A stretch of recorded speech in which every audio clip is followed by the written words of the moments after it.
As we all know, the bioplastics market is growing very rapidly and showing very promising results.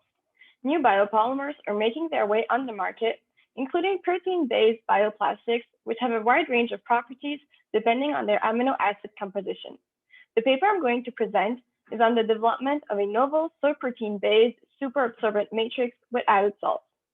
Superabsorbent materials are used for applications like baby diapers, hygienic products, as well as in agricultural and horticultural fields for water retention or nutrients release, for example.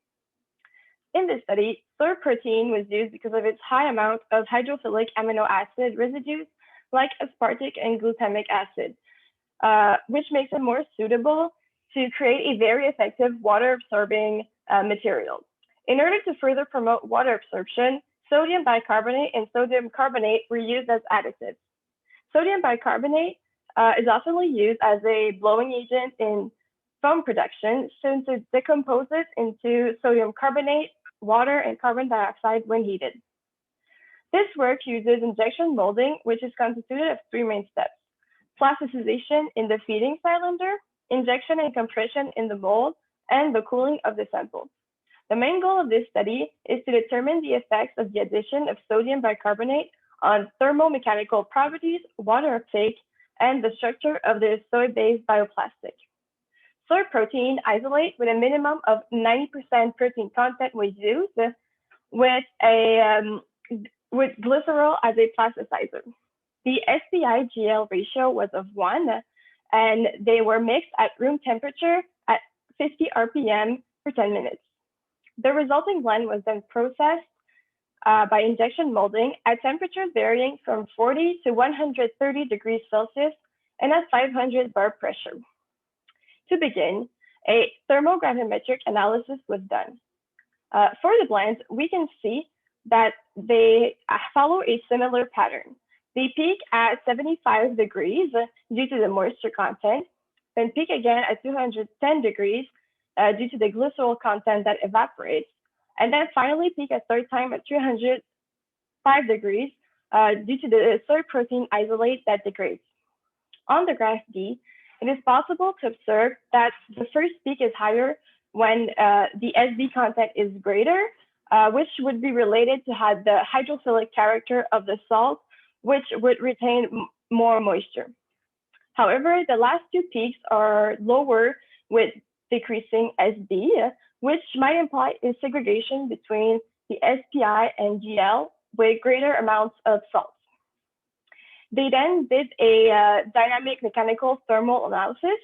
The important information that resulted from these graphs is that the presence of SB in the blend decreased the elastic and viscous moduli, as well as the glass transition temperature.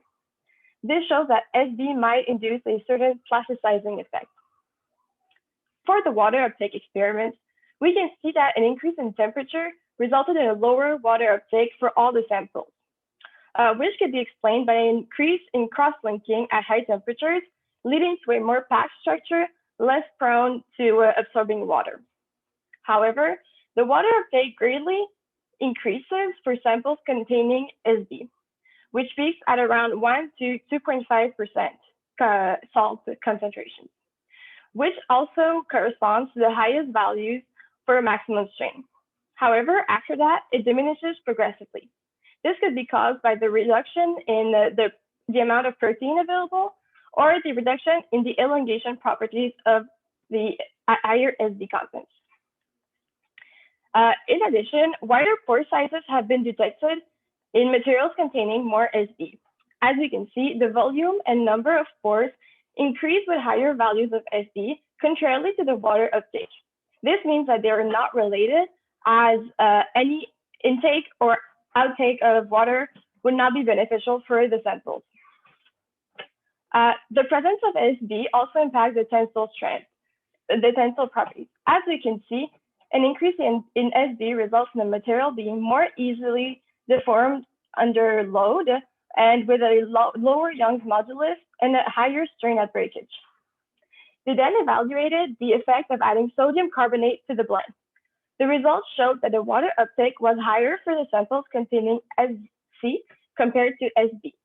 This could be a result of the higher hydrophilic character of SC. In conclusion, the addition of SB in the protein-based matrix creates a plasticizing effect, which might be related to the higher moisture content retained by the salt. The presence of SB results in a polymer that is more easily deformed, with a lower Young's modulus and with a greater number of pores.